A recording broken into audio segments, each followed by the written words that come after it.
Dimanche après-midi, le SQN Waterpolo recevait l'équipe de Arnes, dernière rencontre à domicile cette saison, à la piscine Jean-Bouin. Après une première mi-temps compliquée, les Saint-Quentinois ont su réagir dans leur bassin pour s'imposer sur le score de 11-8.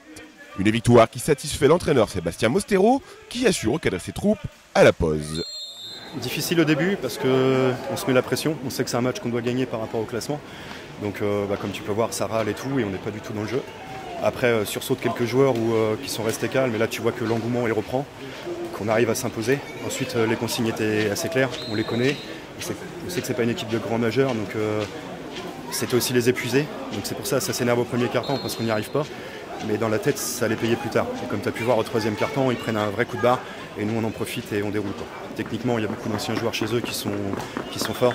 Maintenant, physiquement, je sais que nous on est quand même une équipe en âge. Depuis le début de saison, on sait que là c'est un de nos gros atouts. Donc on essaie d'en profiter sur les matchs comme ça. Les mecs, ça sortait du carnet à l'entraînement, ça shoot à l'heure, et puis là on fait des shoots de bébé, il faut y aller. Vous savez que ça marche pas quand on est tendu. On se relâche, on joue bien. On s'applique et ça va passer. Le mental chez les joueurs, à la mi-temps, j'ai poussé une petite gueulante en leur demandant de se calmer parce que je voyais vraiment qu'ils se mettaient la pression pour rien. C'est pas grave d'être mené de 2 buts, il y a 2-1, 3-1, c'est pas grave. Le truc c'est de rester dans le match. Là je voyais qu'il y avait quelques joueurs, ça commençait à partir, il a fallu calmer. Après il y a des joueurs qui ont montré l'exemple, qui sont restés calmes, qui ont bien fait leur travail, qui ont mis les buts, qui ont bien défendu. Et je pense que quand tu as des joueurs qui sont calmes et qui, à côté d'un joueur énervé, le joueur énervé redescend. Il a compris que... je pense que voilà, notre collectif a repris le pas là-dessus. On est assez grand maintenant pour tous se calmer et ça repart. Le prochain match, le dernier à l'extérieur, c'est Épernay. Et dans nos têtes, il faut le gagner.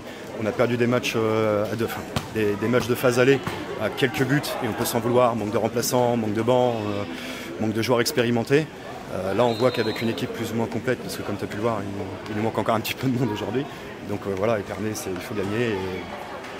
Et tous les matchs qu'on a perdus à cause du manque de joueurs, je pense qu'on risque de les regretter au classement malheureusement, mais bon, c'est comme ça pour toutes les équipes, en espérant faire encore mieux l'année prochaine. C'est le dernier match de l'année, donc en plus c'est une équipe avec qui on s'entend bien, donc c'est que ça va être très disputé dans l'eau, parce que je pense qu'on s'accroche, on a à peu près le même niveau, mais c'est des gars sympas, pour la petite anecdote, on va se faire une bouffe au resto après le match avec eux, donc, mais ça va être un match engagé, il n'y a pas de copains dans l'eau, c'est du jeu. Avec 7 victoires et 8 défaites, le SQN Waterpolo occupe la 6e place du classement de National 3 avant le dernier match de championnat du côté de Épernay, actuel 4e.